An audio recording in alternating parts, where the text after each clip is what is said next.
Olá, pessoal! Vamos dar continuidade ao nosso devocional. Mateus, capítulo 9. Jesus cura um paralítico.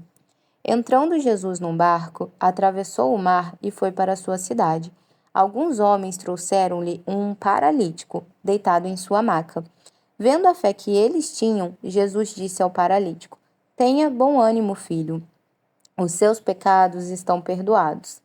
Diante disso, alguns mestres da lei disseram a si mesmos: Este homem está blasfemando. Conhecendo Jesus seus pensamentos, disse-lhes: Por que vocês pensam maldosamente em seu coração? Que é mais fácil dizer: Os seus pecados estão perdoados, ou levante-se e ande. Mas para que vocês saibam que o Filho do Homem tem na terra autoridade para perdoar pecados, disse ao paralítico: Levante-se, pegue a sua maca e vá para casa. Ele se levantou e foi. Vendo isso, a multidão ficou cheia de temor e glorificou a Deus, que dera tal autoridade aos homens. Então aqui, Jesus ele perdoa os pecados do paralítico antes de curar ele. E os líderes religiosos o criticaram, mas ele prova a sua autoridade perdoando primeiro e depois curando. Então o maior milagre foi o perdão que Jesus concedeu para depois curar. Então Jesus, além de curá-lo, ele perdoou. Antes ele perdoou. O chamado de Mateus. Saindo, Jesus viu um homem chamado Mateus, sentado na coletoria, e disse-lhe: Siga-me. Mateus levantou-se e o seguiu. Estando Jesus em casa, foram comer com ele e seus discípulos, muitos publicanos e pecadores. Vendo isso, os fariseus perguntaram aos discípulos dele: Por que o mestre de vocês come com publicanos e pecadores? Ouvindo isso, Jesus disse: Não são os que têm saúde que precisam de médico, mas sim os doentes. Vão aprender o que significa isto. Desejo misericórdia, não sacrifícios, pois eu não vim chamar justos, mas pecadores. Olha isso, né, gente? Então, Mateus, ele era cobrador de impostos e ele era rejeitado e considerado pecador. Mas Jesus passou por ele e disse apenas isso: siga-me. E Mateus deixou tudo para seguir Jesus. Isso mostra que Jesus ele não escolhe os perfeitos, mas os que estão dispostos a obedecer. Ele não vê a nossa aparência, mas ele vê o nosso coração. E ele fala que não são os que precisam de médico, mas os doentes. Eu não vim chamar justos, mas pecadores. Jesus, ele não veio para os que se acham bons o suficientes, né? Ele veio para aqueles que reconhecem a sua necessidade de perdão e a cura espiritual. Ele veio para quem tem humildade, né? E assim como Mateus, nós também somos convidados a deixar para trás aquilo que nos prende a viver uma nova história em Cristo, né? Porque ele não veio apenas para os justos, ele veio para os que reconhecem a necessidade dele. Jesus é interrogado acerca do jejum. Então, os discípulos de João vieram perguntar-lhe: Por que nós e os fariseus jejuamos, mas os seus discípulos não? Jesus respondeu: Como podem os convidados do noivo ficar de luto enquanto o noivo está com eles? Virão dias quando o noivo lhes será tirado, então jejuarão. Ninguém põe remendo de pano novo em roupa velha, pois o remendo forçará a roupa, tornando pior o rasgo. Nem se põe vinho novo em vasilha de couro velha. Se o fizer, a vasilha rebentará, o vinho se derramará e a vasilha se estragará. Ao contrário, põe-se vinho novo em vasilha de couro nova, e ambos se conservam. Então, a questão do jejum, Jesus explica que seus discípulos não jejuam porque ele está presente. Jesus está com eles, então eles não precisam jejuar nesse momento. E usa a metáfora do vinho né, do vinho novo em vasilhas novas. E o que ele quer dizer é que o evangelho é novidade de vida, que não pode ser preso nas velhas tradições, porque eles estavam se preocupando mais com o jejum do que estar presente com Jesus. O poder de Jesus sobre a doença e a morte. Falava ele ainda quando um dos dirigentes da sinagoga chegou. Ajoelhou-se diante dele e disse: Minha filha acaba de morrer. Vem e impõe a tua mão sobre ela e ela viverá. Jesus levantou-se e foi com ele e também os seus discípulos. Nisso, uma mulher que vinha sofrendo de hemorragia há 12 anos, chegou por trás dele e tocou na borda do seu manto, pois dizia a si mesma: Se eu tão somente tocar em seu manto, ficarei curada. Voltando-se, Jesus a viu e disse: Ânimo, filha, a sua fé te curou. E desde aquele instante a mulher ficou curada. Quando ele chegou à casa do dirigente da sinagoga, e viu os flautistas e a multidão agitada, disse: Saiam, a menina não está morta, mas dorme. Todos começaram a rir dele. Depois que a multidão se afastou, ele entrou e tomou a menina pela mão, e ela se levantou.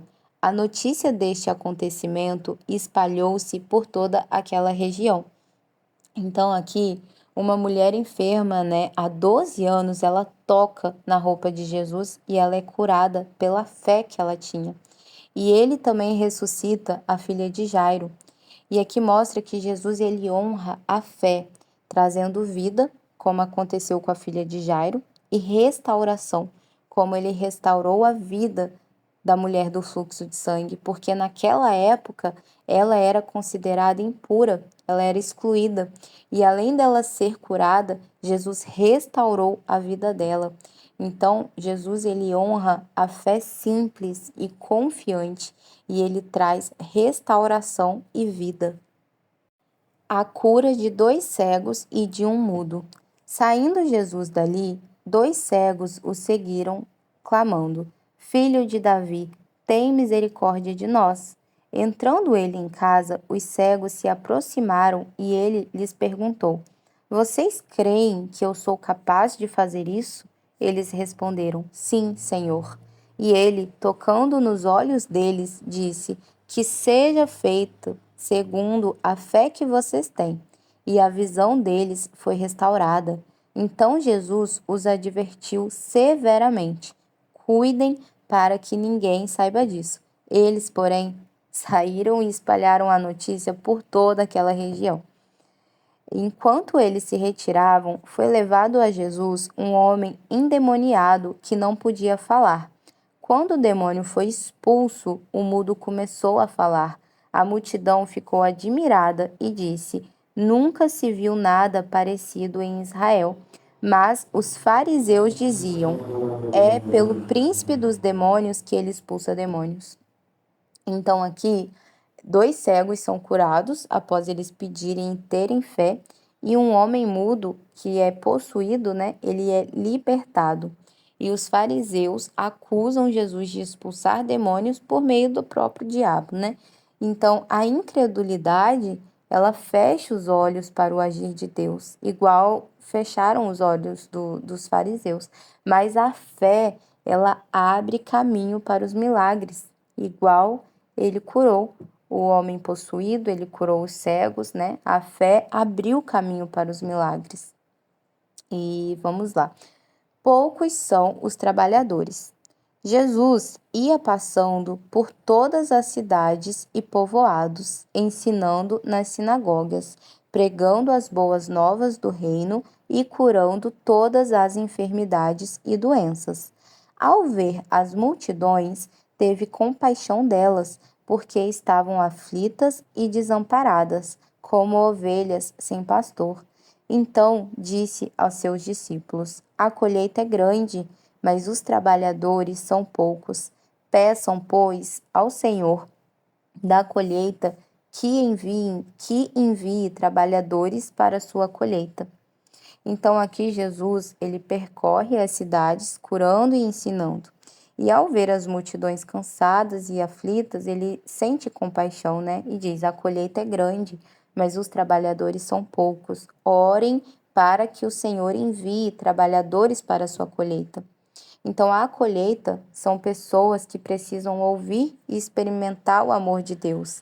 E os trabalhadores são aqueles que se dispõem a anunciar, a ensinar, a cuidar, a orar e a viver como testemunhas de Cristo. Então, o coração de Jesus, ele é de compaixão e ele nos chama para participar da missão. E como que a gente pode colaborar? Tendo compaixão, orando, compartilhando a palavra, levando esperança para as pessoas, né, gente? Então, aqui a gente encerra o nosso devocional. Vamos fazer uma oração. Senhor Jesus, obrigada, porque o Senhor tem poder para perdoar, curar e transformar nossas vidas. Que possamos, Pai, ser como Mateus, que deixou tudo, Pai, para te seguir. Aumenta a nossa fé, como a fé da mulher que te tocou e dos cegos que clamaram por misericórdia.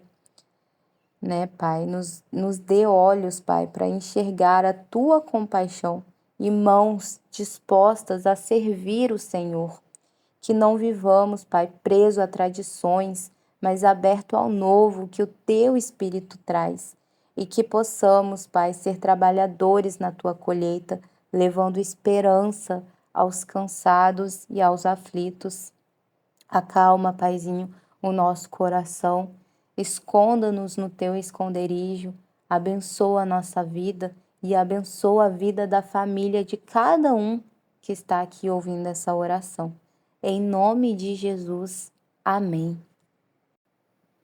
Pessoal, se vocês puderem curtir o vídeo, comentar, compartilhar, né, levar a palavra de Deus para mais pessoas também, ficarei muito grata. Fiquem com Deus e até mais.